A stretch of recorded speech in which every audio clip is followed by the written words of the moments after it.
Quando se separaram dela, mas a formalidade não permitia que fizesse nada. Eu pensava também em outras espécies de formalidades, como as roupas. Eu olhava em Aloló e via como ela estava bonita naquela noite. Talvez por causa do seu belo e decotado vestido.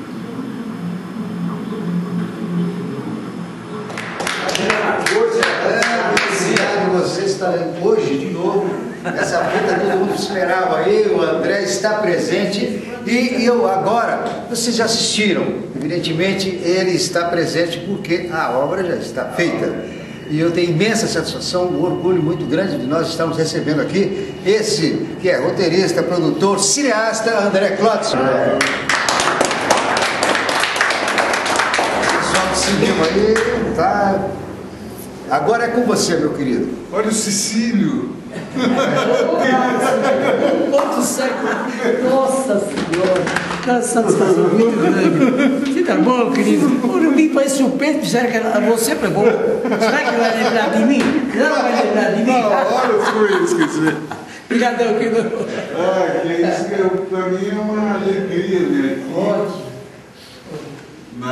Poxa, eu comecei a fazer cinema, aprendi na boca. Eu Cecília, os primeiros filmes. Oxe, Também uma satisfação, eu queria primeiro falar que estava marcado inicialmente para outro dia, né? Uma semana atrás, pois é, e houve um desencontro, um problema de comunicação aí, e acabei não chegando no dia, mas enfim, então... Para mim, poxa, fiquei super contente de receber esse convite e o Clery me ligar, enfim, fazia tempo que eu não tinha contato com as pessoas, algum contato mesmo que direto, falo com as pessoas que faziam cinema naquela época, que foi onde eu comecei a trabalhar. Na Rua do Triunfo da Boca, aí você viu, né, esse pessoal, e depois de um certo tempo que você realmente ouve, vamos dizer assim, aí entrou o André Klotz com tudo, mas anterior a isso você teve grande participação com o Taísso, isso é verdade. Eu era estudante, eu tinha entrado na USP, naquela época, na ECA, noturno, aquela coisa de USP, não sei o que, eu era louco para trabalhar em cinema. Aí eu ia na boca pedir, ver se eu conseguia aceitar com assistente de produção, aceitava, não sei o que, eu não conseguia. Aí o Paulo Emílio Salles Gomes, que era meu professor na USP, falou, você quer um estágio com o Primo Carbonari? Eu falei, quero. Aí eu fui com o Primo Carbonari. Aí o pessoal, o Alain Fresnot, que faz filmes hoje em dia, então o pessoal aquele aluno lá da USP, da ECA, ia fazer uma entrevista com o Aníbal Massaini. E foram lá e eu fui junto. E aí eles reclamaram, você nunca deixa o pessoal da ECA, os estudantes, trabalhar nos filmes, então naquela época, na boca, estudantes da USP, não se poderiam falar naquilo. O Aníbal, pressionado, falou, tá bom, eu vou fazer aqui um episódio e tal, um de vocês pode trabalhar, mas tem que ser o tempo inteiro, ele tem que ficar aqui. Vai ser diretor de arte. Você tem produção estagiária, né? Vai ser diretor de arte. Quem pode? E eles não podiam, porque eles estavam em provas, então eu estava meio de bico lá, eu podia, eu falei, que ninguém levantou a mão, eu falei, eu. Aí o Aníbal me chamou, eu fiquei lá direto e deu certo. E esse era o filme Cada Um Dá o Que Tem, que era um episódio dirigido pelo Adriano Studio, o primeiro filme que o Adriano dirigia. Ele me chamou para fazer o Exorcismo Negro do Mujica. Exorcismo Negro do Mujica. Esse acho que você também não estava. Não, esse não estava. Aí eu acho que o primeiro que eu trabalhei com você foi o do Galante, que foi aí, Sabendo Usar Não Vai Faltar, que era um filme de episódios também. Aí foi indo aquela coisa, foi a Carne não foi você que fez a Carne, não me lembro, não. Mas enfim, foi aí foi indo naquela coisa. A Carne? Não, é do Marreco. Do Marreco. Jota Marreco. Zé Marreco. Aí eu fui Steel, aí era assistente de montagem, os filmes, né? Fui indo de coisa, aquela coisa à boca, qualquer coisa, ia lá para o Soberano, já arrumava trabalho, um filme e outro.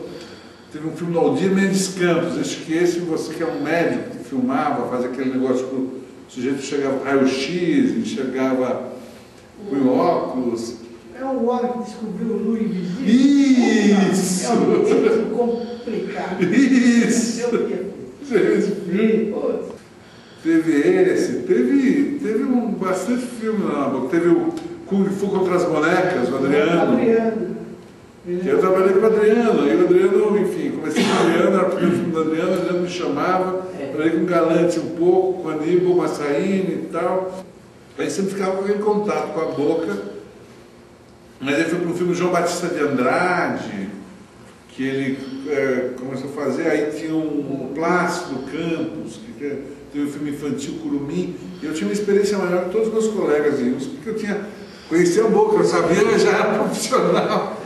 Eu fui segundo assistente de câmera do Carcaça num episódio de um filme, aí tinha 20 anos, 21, era moleque, Carcaça. Ralei, o Carcaça tirava meu couro, o Carcaça arrancava o couro e jogava sal em cima. Ele não te pôs nenhum apelido, não? Ele não te pôs nenhum apelido? Porque em mim ele me pôs um apelido odioso, inútil. Também me chama de inútil. Pô, Oswaldo, aí o Campelo Neto, eu ia abandonar uma filmagem. O Campelo me chama e falou, calma, são 600 figurantes, só tem você de contra-regra, tá tudo arrumadinho, não tem um probleminha, é o inútil que fez, foi o inútil que fez. Aquilo me deu uma massageada no ego e eu fiquei, caçador de esmeralda. Caçador de esmeralda. 600 figurantes. Machado de Assis, adaptado para o cinema, eu li bastante Machado de Assis. Na literatura era muito interessante aqueles cortes surpreendentes dele, né?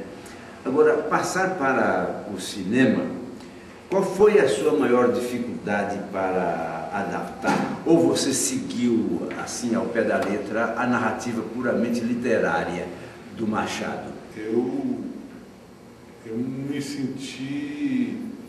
Eu li o livro, porque eu reli o livro, porque eu tinha lido na escola, aquelas coisas e tal, e aí eu queria reler algumas coisas que a gente... Aí quando eu reli, eu achei que era muito interessante, porque ele era justamente fragmentado.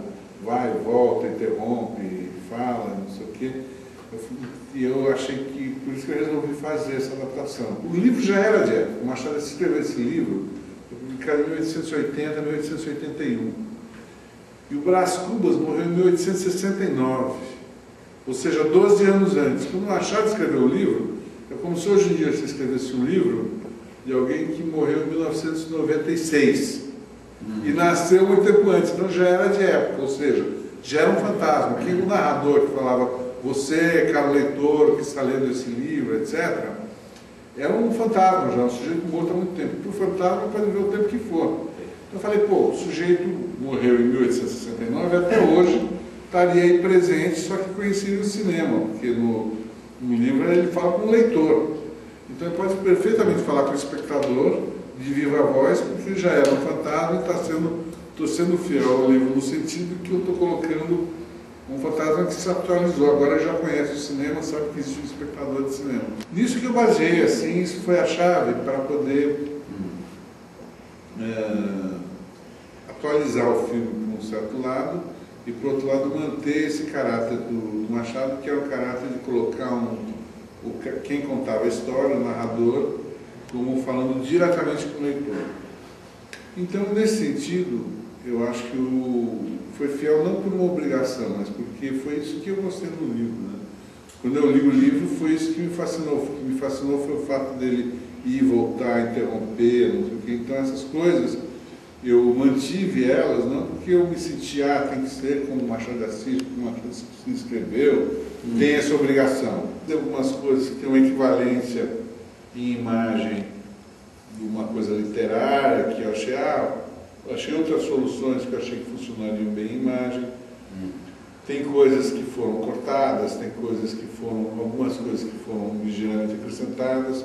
Tem muita modificação de texto que parece texto original, mas não é. Então, eu não escrevo muito bem, não é meu dom escrever.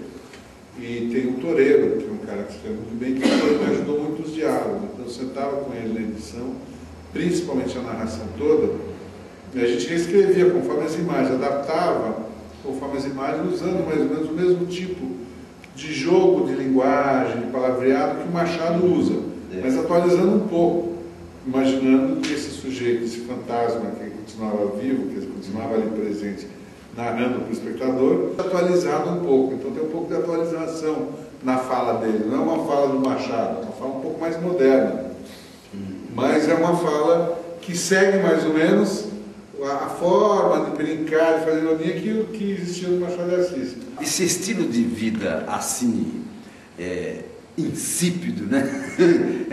Isso foi realmente foi o que vocês buscaram, uma vida fruto. Isso era a corte do Rio de Janeiro no século XVIII. André, que salto, hein, de Marvada Carne para cá, hein? Entre um filme, outros estilos, né? Um era uma comédia gostosa, deliciosa, rasgada, né? E aqui você já vê um universo muito fechadinho e tal, cuja a última fala do filme, eu não deixei filhos, ninguém herdou essa bobagem que é a existência. Parece dar vontade de voltar para o filme e escrever mais coisas. Dar mais umas palavras, realçar umas outras coisas. Como é que você sentiu essa mudança de temas, de tratamentos? Um popular para chuchu e este aqui um pouco mais literário, mais fechado, mais reservado.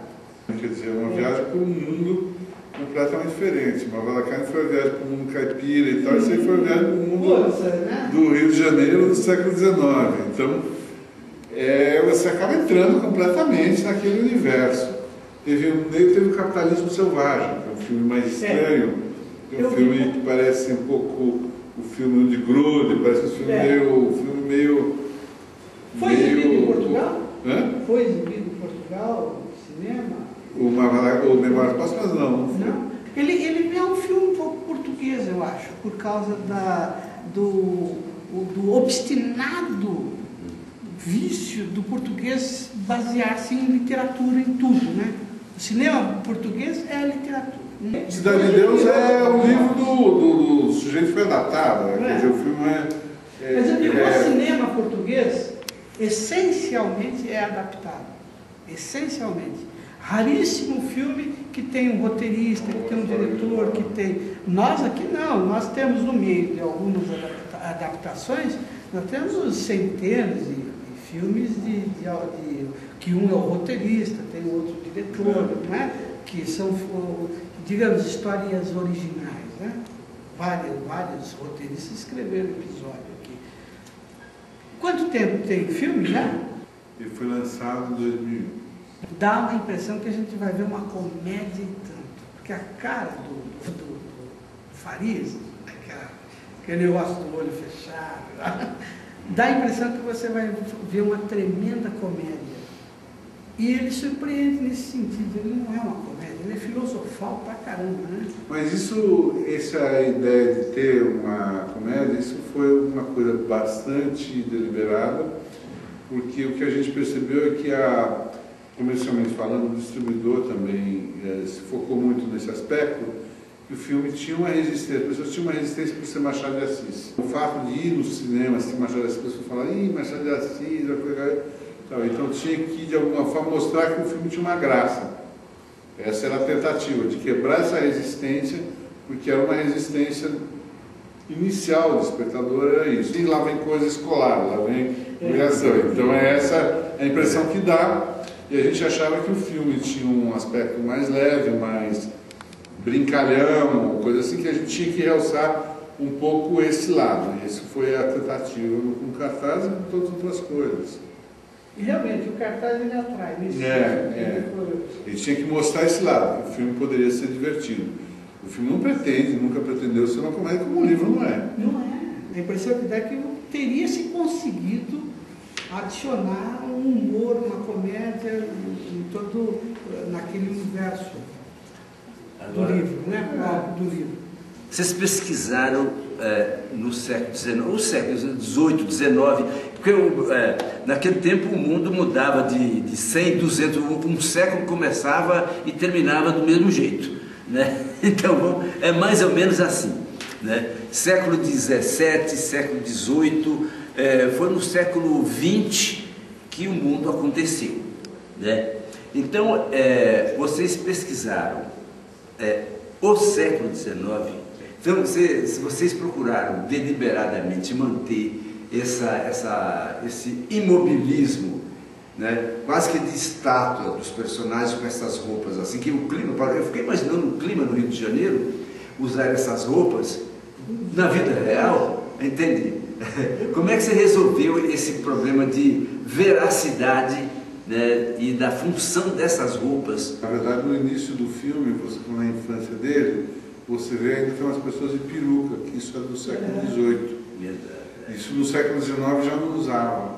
Então teve uma evolução da moda, por mais sutil, a gente não enxerga hoje, mas existiu. Existia, né? É que a gente no filme tem um pouco isso, quer dizer, tem o Amor Chagas estava numa peruca e tal, que ainda já era demodé, mas ainda algumas pessoas usavam. Porque isso era de 1700 e tralalá. É isso que eu estou querendo dizer. E já estava em 1810, aquilo é 1810, 1815, mas as pessoas ainda, algumas pessoas, os velhos ainda usavam, o jovem não usava mais. De conservadorismo. De conservadorismo, é uma coisa antiga. Então isso, o filme mostrou ainda os velhos usando aquilo, e em seguida você já não tem mais as perucas, que a moda mudou. Já tinha uma mudança de moda. No final do século XIX tem outras mudanças, eu nem vou saber. O que tinha os espartilhos, né?